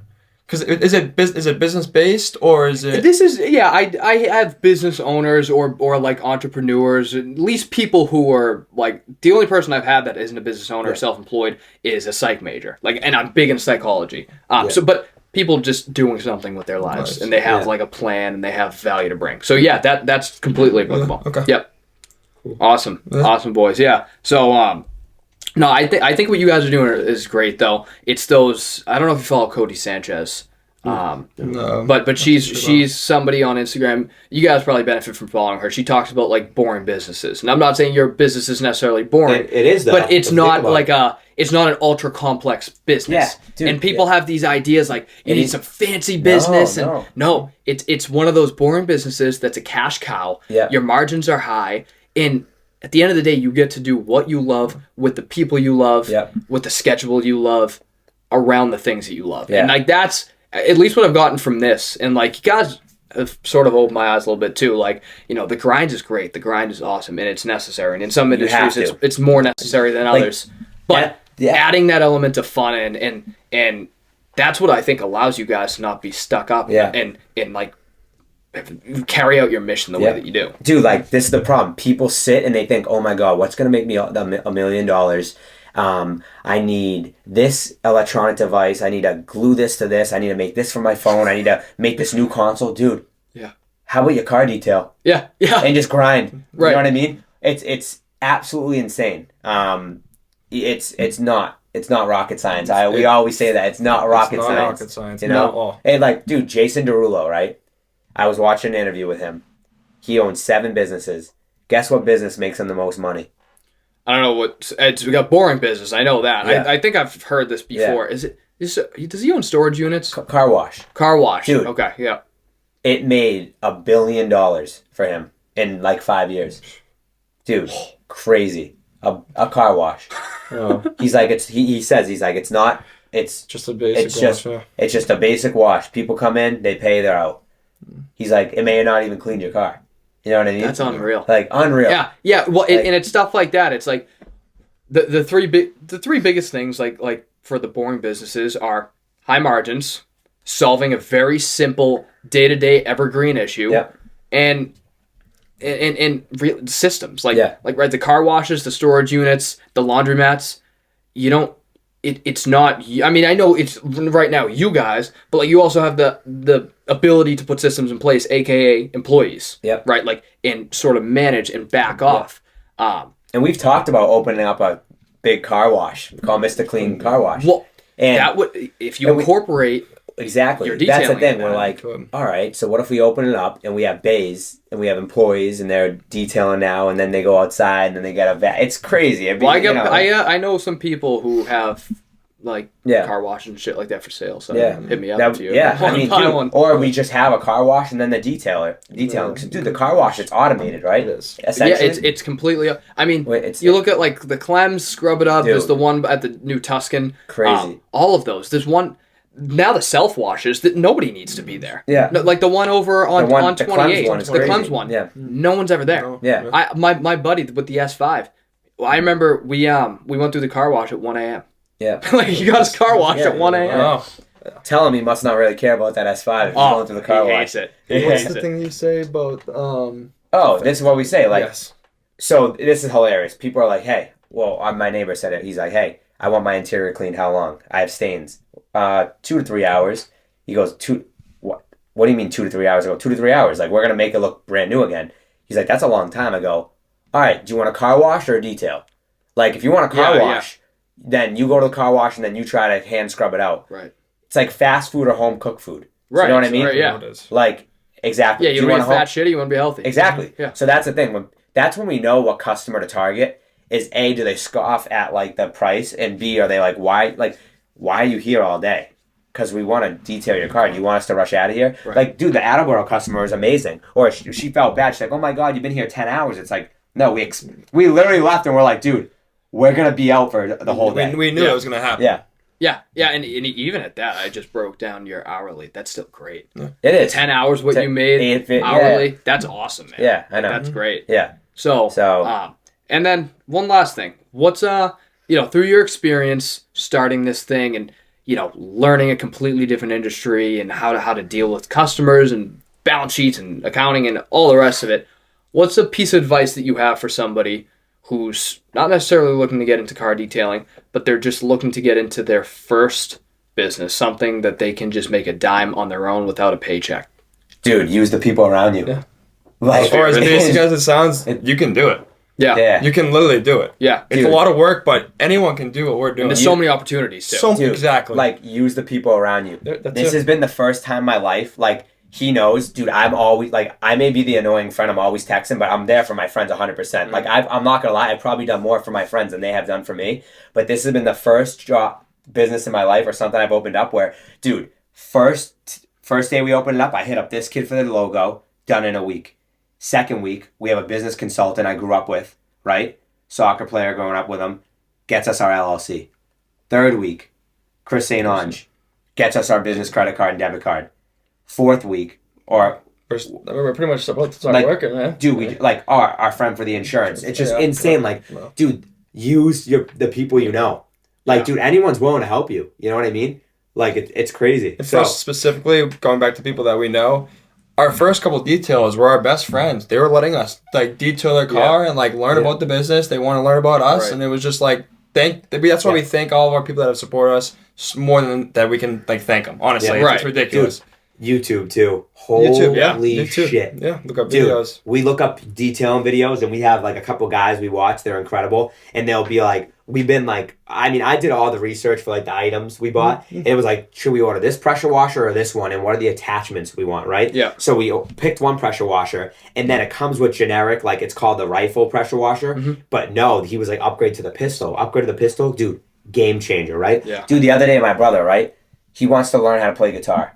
I have a guitar, but the other day he spent 7 hours watching Good Golf. I'm not kidding. He'll sit there and watch Good and rappers freestyle. I'm like, dude, look up a golf tutorial. I mean, a guitar tutorial. I have a $200 guitar. Yeah. You could rip it. It's like, that's the thing. Like, dude, I learned how to. People ask like, how did you learn how to detail? Basically, just watching videos. Just YouTube. Dude, YouTube's crazy. This man. entire setup, YouTube. Yep. I knew which cameras to buy, that camera, like all the attachments, like all the lighting. Like this is gonna come out, and like I'm not gonna do my own homework, but it's gonna look awesome because I learned. Like even when I popped out that last time, I literally pulled up a YouTube video on which way to turn this mic so it picks up like down to the very last second. Yeah, dude, I watched it. It's like 365 days in a year. If you take 20 minutes a day, dude, it's crazy. Just doing one thing. Like say yours was like learning how to shoot a soccer ball. If you took 20 minutes a day, by the end of the year, you'd be like, holy, oh my God. Yeah. It takes very little, and it's the consistency and it's the compounding. Like it's the compound interest, and in this case, it's just compound knowledge. Yep. And that's another thing. People open up a business and they want the money right away. That's why it was huge for me and him to have our other income. We were like, dude, we don't need this profit, you know? But like last week, it was sick. It was my birthday. Dude, we made mad money, and we went on a booze cruise in Boston, and we were like, dude, boom, drink. You know what I mean? Like, that's why no one can tell us, oh, you can't take that out. You know what I mean? Another thing why some people might be scared to do what we've done is because they don't want to bring in that upfront cost. Right. Yeah. We weren't nervous at all, but that's what you have to do. In order to make that money back, you have to put your own money into that. Right. Or you mitigate it. Like you get a job. Loans, you know? Yeah. Well, and for myself, like I didn't buy a property until I worked a year and saved up enough to have a down payment. Yeah. This I didn't wait to do until I sold my property and I got the checks from the profits. Right? Like there's ways to make sure that you're insulated. Like obviously I'm not going to go to my mom with $0 to my name and say, hey, let me borrow $2,000 to set up this podcast setup. No, just make my own money. Once you make your own money, you have the intention of putting it into something, right? Like, and exactly it. Like you're not going to walk into it and pretend that you can do it for $0. It's not going to happen. Yeah. So, yeah. Anything you guys want to add? Plug any socials and. No, I mean, Mistah Clean Mobile Detailing, Instagram, Facebook. Spread the word if people are listening to this. I mean, honestly, we're at the point where we're like, it's crazy to say, we're like, we need to slow down on booking customers. It's nuts. Yeah. Like the time off, like this last week, sure, we've had fun, but we've done to catch up on scheduling and, filling up our inventory because, dude, like we got out of a detail at 9 p.m. Oh my God, it's like we just want to go to bed. Right. So, but thank you for having us. Yeah, we appreciate your time. We're like, where are we going? Yeah. Like, is this kid gonna be a geek? This is a great experience for us. Great experience. Yeah, no, I appreciate you boys coming. Absolutely, man. Thank you, man. Thank you so much. Yeah. Appreciate it, brother.